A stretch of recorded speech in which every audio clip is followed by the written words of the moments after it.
Oi pessoal, tudo bem? Estamos de volta com nossos vídeos aqui da parte de mecanismos, né? E aqui a gente tem uma análise referente a redutor de velocidade, né? Utilizando coroa e sem fim. Aqui a gente tem o seguinte: qual a RPM final de um sistema de transmissão mecânico por meio de um redutor de velocidade, né? No caso fuso e coroa.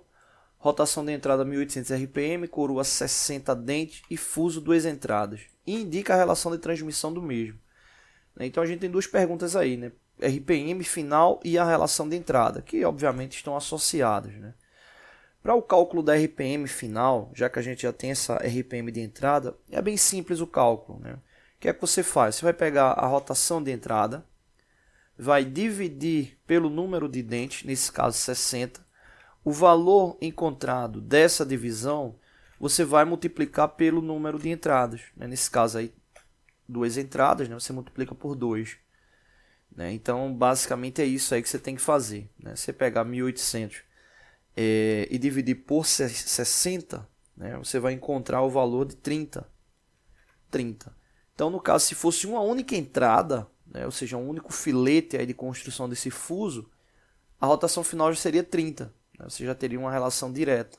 Só que nesse caso aí multiplica por 2, que são 2 entradas, ou seja, aumenta a proporção de giro ali da transmissão pelo dobro. Então, no caso, aí você teria 30 multiplicado por 2, que daria 60 RPM. Então, 60 RPM, a rotação final.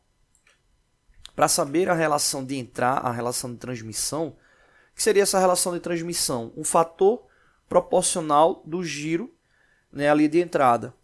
Quando você tem já o fator de transmissão, essa indicação da relação de transmissão, você não precisa nem fazer esse cálculo. Já multiplica a rotação de entrada por esse fator, ou divide melhor. Divide e já encontra a rotação final.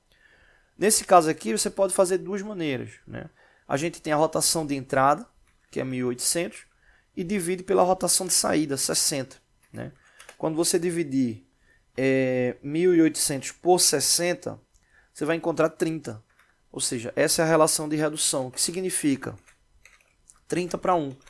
A cada 30 giros do motor, você vai ter um giro do redutor. Então, exemplo, vamos supor que a gente só soubesse a relação de transmissão, 30 para 1. A rotação de entrada 1800, o que é que a gente faria? 1800 dividido por 30. E a gente já encontraria a rotação final. 1800 dividido por 30 dá igual a 60. Então a gente já teria a rotação final.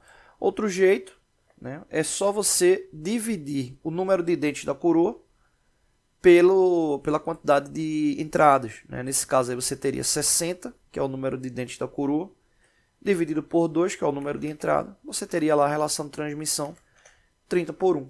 Cada 30 giros do motor você teria um giro ali do redutor, ali de saída. E aí no caso, quando você tem essa relação de redução, qualquer que seja a rotação de entrada, é só dividir por esse valor. Por exemplo, vamos supor que a rotação do motor fosse 1200 RPM. Está acoplado nesse redutor. O que é que eu faço? 1200 dividido por 30. Nesse caso, 1200 dividido por 30, a gente teria 40. Então, 1200 giros ali no motor, transmitidos aí para esse redutor, a rotação final seria igual a 40. Então, quando você tem a relação de transmissão, fica mais fácil aí de fazer o cálculo, tá bom? Então é isso, não deixe de se inscrever no canal, todos os dias vídeos novos. Valeu!